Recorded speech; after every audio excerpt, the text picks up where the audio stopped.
Baroda finance में आगे बढ़ते हैं और अब हम जुड़ेंगे हमारे दर्शकों के साथ और उनके सवालों को शो में शामिल करेंगे।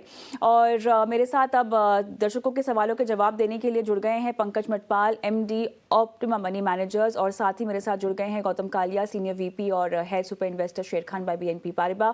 आप दोनों का स्वागत है हमारी इस पेशकश में। और दर्शकों से भी हम जुड़ते हैं। हमारे पहले दर्शक पंकज जी के लिए है फोन लाइन पर कार्तिक पटेल। कार्तिक नमस्कार, कैसे हैं आप? नमस्कार madam, good afternoon. Good evening sir, क्या हालचाल? अहमदाबाद से बोल रहे हैं आप, क्या करते हैं, अपने बारे में कुछ बताइए। मैं अहमदाबाद से हूँ। एक्चुअली मैं फाइनेंस स्टॉक मार्केट से ही हूँ। अच्छा। और मुझे 23 इयर्स का एक्सपीरियंस है ऑलरेडी।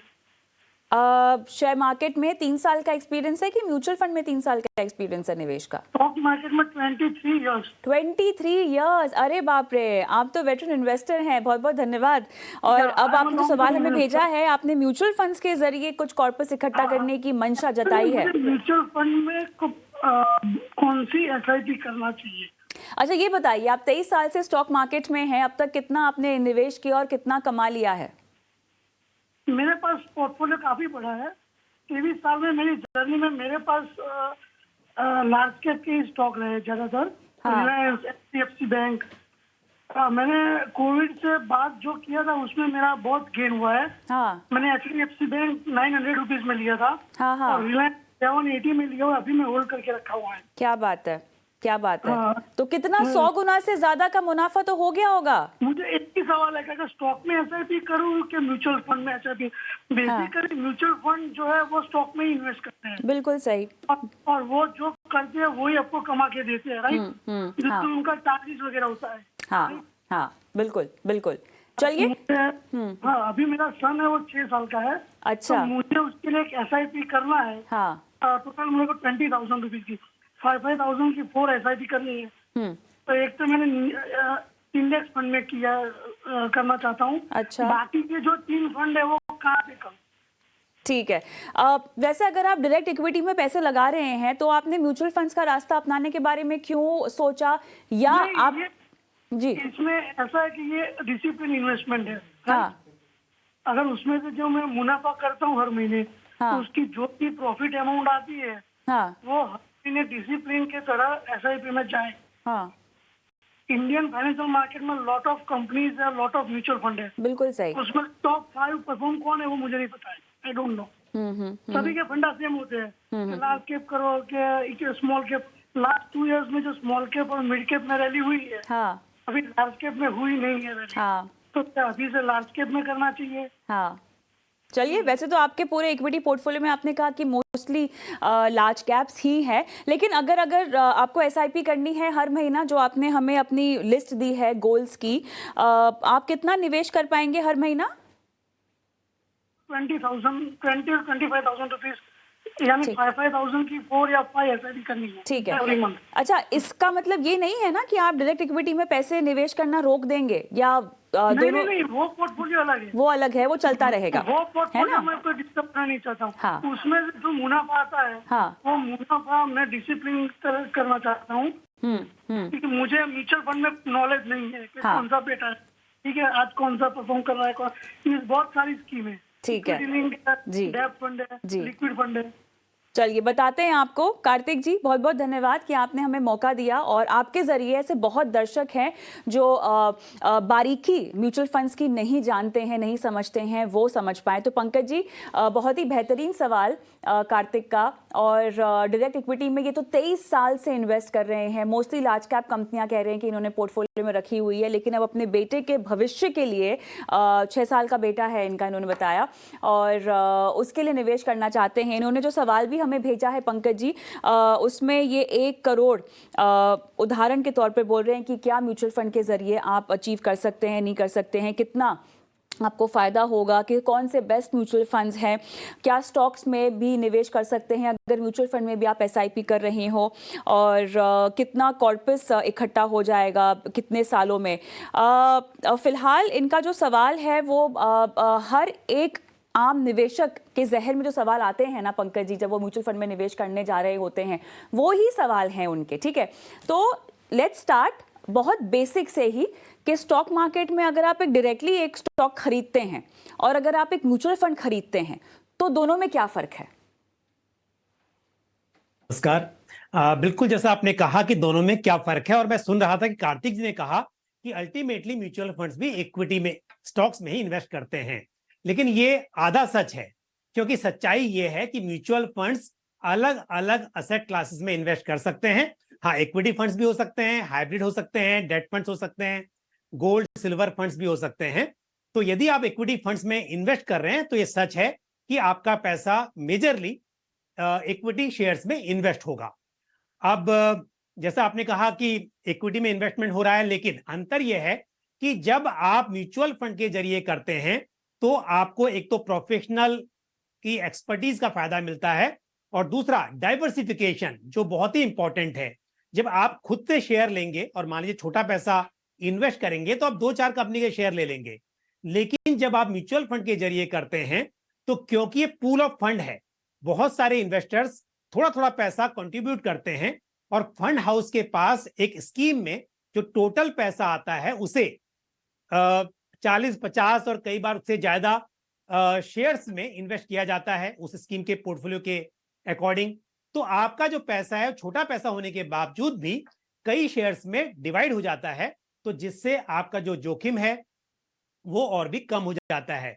तो इसके लिए डाइवर्सिफिकेशन और प्रोफेशनल्स की एक्सपर्टीज का फायदा ये आपको मिलता है जब आप म्यूचुअल फंड्स के जरिए इक्विटी मार्केट में इन्वेस्ट करते हैं। अच्छा पंकज जी, एक बहुत ही कॉमन सवाल एक बार फिर से, क्योंकि जब हम एसआईपी की बात करते हैं, एसआईपी ऐसा जरिया है निवेश का जिसमें आप म्यूचुअल फंड भी खरीद सकते हैं और आप शेयर भी खरीद सकते हैं। तो जब मैं एसआईपी करती हूँ एक शेयर को खरीदने के लिए, एक स्टॉक को खरीदने के लिए, और जब मैं एसआईपी करती हूँ एक म्यूचुअल फंड को खरीदने के लिए, तो इसमें क्या अंतर होता है?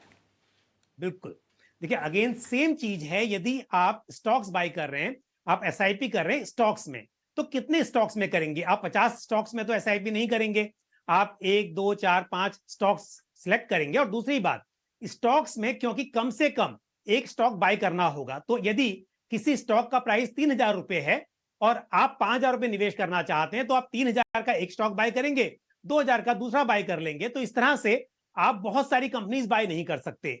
लेकिन क्योंकि जो म्यूचुअल फंड्स हैं, यहां पर यूनिट्स आपको फ्रिक्शन ऑफ यूनिट भी मिलती है, यानी कि आपको यूनिट का टुकड़ा भी मिल सकता है।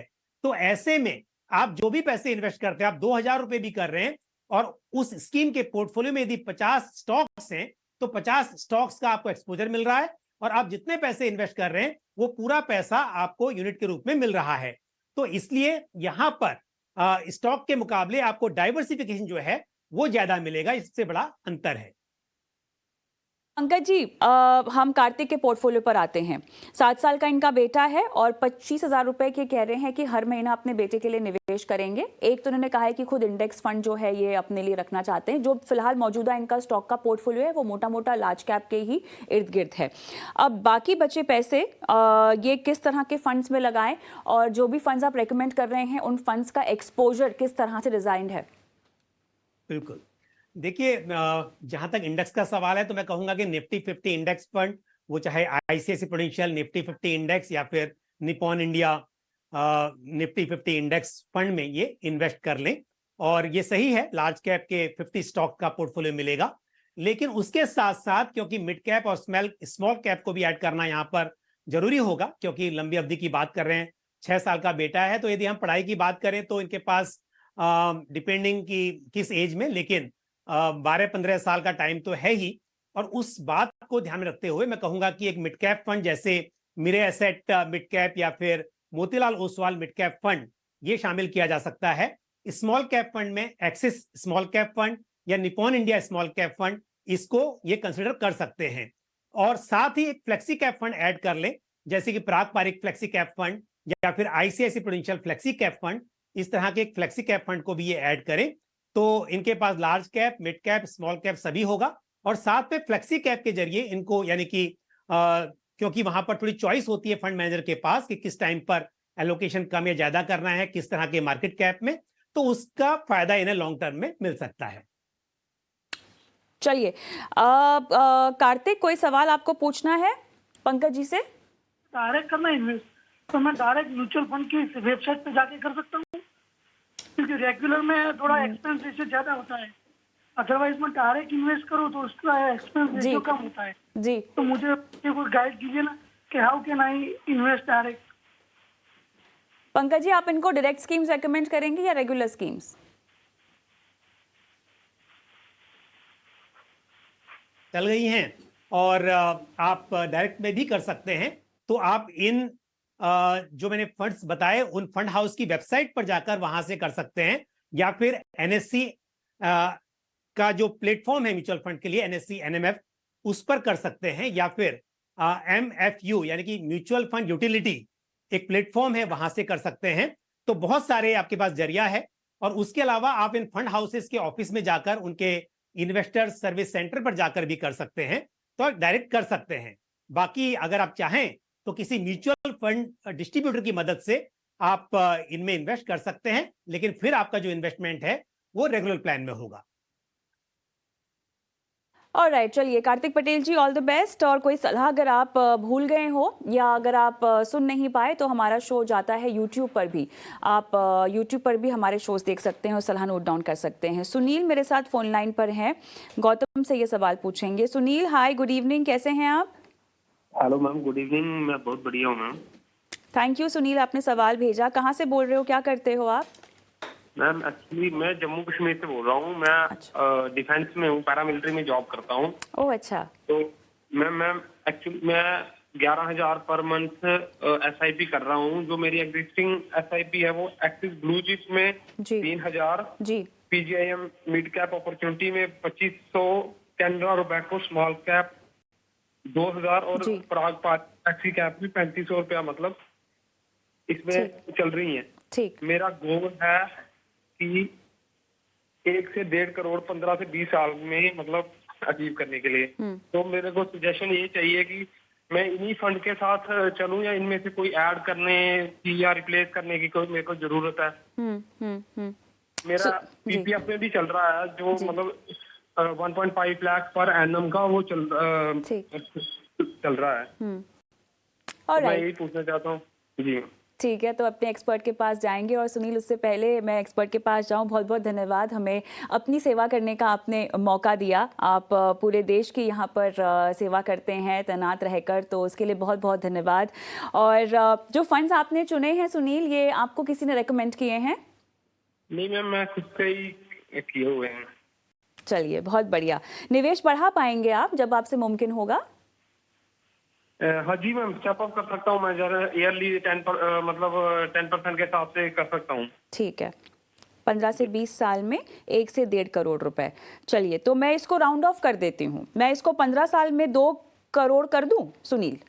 जी मैम, जी मैम। ऑलराइट, गौतम बताइए, फंड्स पर आपकी सलाह और निवेश राशि, जो कि ये कह रहे हैं कि स्टेप अप करते आए हैं और आगे भी करेंगे। तो सुनील जी, आप जो कर रहे हैं, आप सिर्फ 30 साल की उम्र में ये सेव करें, बहुत अच्छी बात है। आपने शुरुआत जल्दी की है, ये बहुत ही अच्छी बात है, क्योंकि आपको कंपाउंडिंग में फायदा होगा। तो अगर आप इसी रेट पे 11,000 के रेट पे ही आप चलते गए और 12% आपने कमा लिया, तो 20 साल में आपका 1 करोड़ बन जाएगा। अब अगर आप इसको बढ़ा सकते हैं, स्टेप अप कर सकते हैं, ऊपर से 5,000 रुपए और डाल सकते हैं, तो आपका 20 साल में 1.5 करोड़ बन जाएगा 12% के हिसाब से, अगर आपको वो रिटर्न मिला। तो आप लगे रहिए, इन्वेस्टमेंट करते रहिए। बस मैं स्कीम्स में थोड़ा सा बदलाव आपको सजेस्ट करता हूँ, वो आप कर दीजिए। वैसे तो आपके स्कीम्स ठीक ठाक ही हैं। पराग पारिक फ्लेक्सी कैप और Canara Robeco small cap fund में आप जो कर रहे हैं वो जारी रखिए। जो दूसरे 2 फंड है उसमें थोड़ा सा मैं चेंज बोलूंगा। एक तो एक्सिस ब्लू चिप का जो पैसा है, जो आप 3,000 डाल रहे हैं, वो 3,000 महीने का आप अभी ICICI prudential blue chip fund में डालना चालू कर दीजिए। और PGIM mid cap opportunity fund में आपका 2,500 जा रहा है, उसमें से भी आप 1,000 उसको कम कर दीजिए, 1,500 कर दीजिए और 1,000 वो ICICI प्रूडेंशियल ब्लू चिप में डाल दीजिए। मैं आपका लार्ज कैप का एक्सपोजर थोड़ा सा और बढ़ा रहा हूँ, क्योंकि थोड़ा सा रेशियो के हिसाब से आपका स्मॉल और मिड कैप में ज्यादा लग रहा है, इसलिए मैं आपको लार्ज कैप में थोड़ा सा बढ़ा रहा हूँ, और इसलिए ये बोल रहा हूँ। जी आपको सलाह सुनाई दी गौतम की, समझ में आई जी आपको? मैम, जी मैम, समझ गया ma'am. All right Sunil ji, all the best आपके इन्वेस्टमेंट के लिए। कोई अगर सलाह आपसे छूट गई हो तो यूट्यूब पर देख सकते हैं, और धन्यवाद अपना सवाल हमें भेजने के लिए। झटपट एक सवाल ले लेंगे यूट्यूब के दर्शक का। पंकज जी आपके लिए मुस्कान सिंह का सवाल है, और म्यूचुअल फंड में इन्वेस्टमेंट की शुरुआत करनी है और कैसा रहेगा म्यूचुअल फंड में निवेश जानना चाहते हैं। और 15 साल में चाहिए लगभग 5 करोड़ रुपए और 6 से 7 हज़ार रुपये मुस्कान सिंह बोल रहे हैं कि वो निवेश कर पाएंगे। बिल्कुल। कविता, टारगेट बहुत बड़ा है और जो इन्वेस्टमेंट अमाउंट यहाँ पर उन्होंने बताया है वो छोटा है। अगर मैं 12% के हिसाब से कैलकुलेट करूँ 12% के CAGR पर, तो 15 ईयर्स में 7,000 की यदि पर मंथ की SIP करते हैं तो लगभग 33 लाख रुपए इकट्ठा हो पाते हैं। और उन्होंने कहा है करीब 5 करोड़ रुपए। तो बस शुरुआत कर ले, समय के साथ में इन्वेस्टमेंट बढ़ाते रहें तो शायद ये भी मुमकिन हो जाएगा। और जहां तक स्कीम्स का सवाल है, क्योंकि लॉन्ग टर्म स्ट्रेटेजी है, लॉन्ग टर्म का यहाँ का नजरिया है, तो पारंपरिक फ्लेक्सी कैप फंड और एक्सिस मल्टी कैप फंड, इन दो फंड्स में, क्योंकि अमाउंट जो है 6-7,000 बोल रहे हैं, तो 2 स्कीम में इन्वेस्ट करें, ये इनके लिए काफी रहेगा। मेरे ख्याल से थोड़ी सी समय की कमी है, और शो को हमारे अगले पड़ाव पर लेकर जाते हैं, जो कि है आज का निवेश का गुरु मंत्र।